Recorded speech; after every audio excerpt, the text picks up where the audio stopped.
Assalamualaikum warahmatullahi wabarakatuh dan salam sejahtera buat kita semua. Kembali lagi bersama saya Asrullah di channel Asrullah Bio. Pada video kali ini saya akan memberikan tutorial bagaimana cara menggunakan atau memanfaatkan templates yang sudah kita buat di Canva masuk ke dalam Google Slide. Yuk langsung saja kita ke tutorialnya. Langkah pertama tentunya kita harus membuka aplikasi Canva kita terlebih dahulu karena kita akan membuat template. Sebagai contoh, template yang akan kita buat adalah template tugas yang nantinya akan kita import ke Google Slide dan akan kita tugaskan di Google Classroom. Untuk membuat template tugas, kita dapat mengakses search box seperti yang saya tunjukkan saat ini, kemudian ketikkan worksheet ya. Ini tadi sudah muncul ya, worksheet.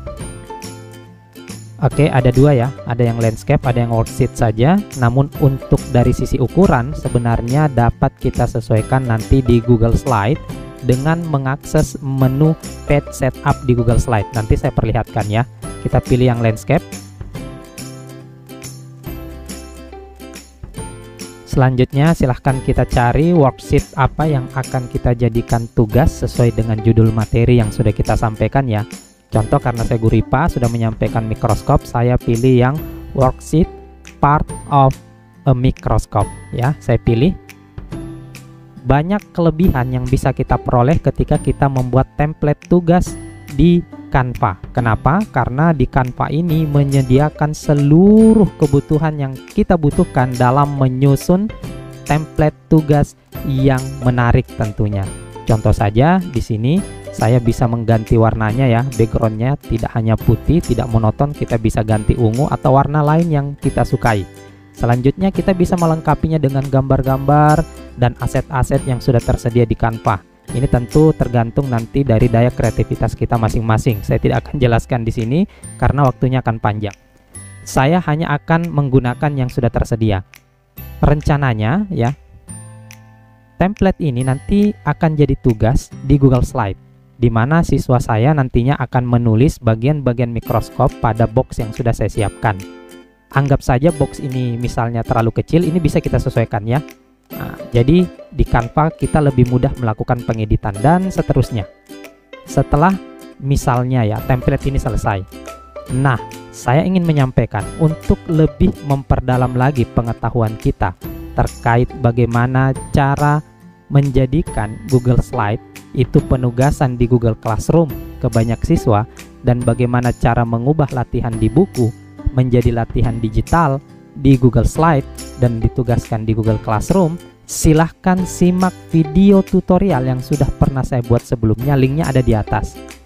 Nanti juga linknya akan saya sertakan di deskripsi video ini. Di sana dibahas tuntas bagaimana cara membuat penugasan digital dengan menggunakan Google Slide di Google Classroom ke banyak siswa. Oke, anggap template ini sudah selesai ya.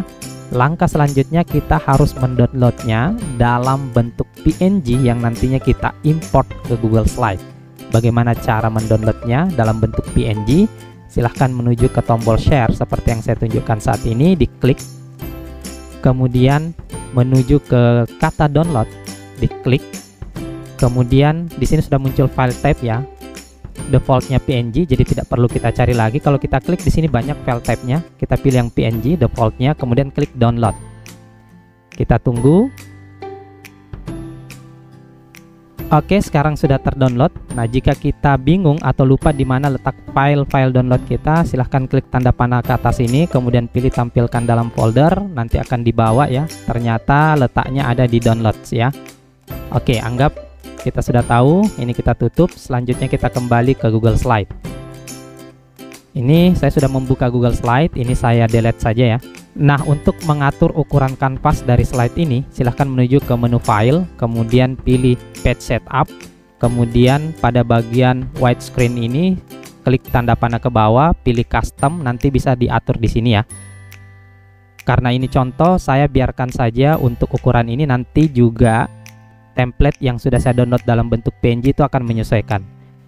Langkah selanjutnya kita akan memasukkan gambar PNG yang sudah kita buat di Canva tadi, yang sudah kita download masuk ke dalam Google Slide. pastikan ketika kita memasukkan gambarnya jangan memilih insert ya.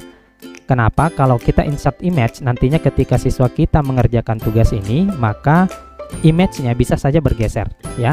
Jadi pastikan kita menggunakan background sehingga gambarnya tidak akan bergeser ya. Jadi kita pilih background, kemudian pilih choose image, cari gambar PNG yang sudah di-download di device kita. Kalau sudah di-upload ke Google Drive, silahkan pilih Google Drive. Karena belum saya upload, saya browse. Nah, sekarang langsung ya menuju ke downloads ya. Saya klik, kemudian saya klik open.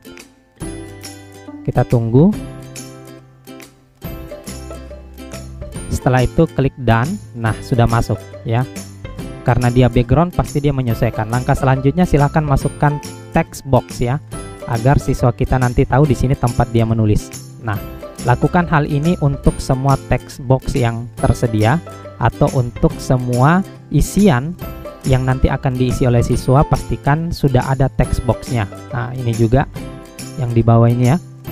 Jika dirasa seperti ini kurang rapi ya, ini kan lebih besar hurufnya dari kotaknya, kita perkecil saja ya. Jadi dia akan menyesuaikan. Begitupun pada bagian atas name, date, class, and score ya. Semua silahkan kita lakukan atau sematkan text box agar siswa kita bisa menulis. Demikian tutorial saya, mudah-mudahan bermanfaat. Wassalamualaikum warahmatullahi wabarakatuh.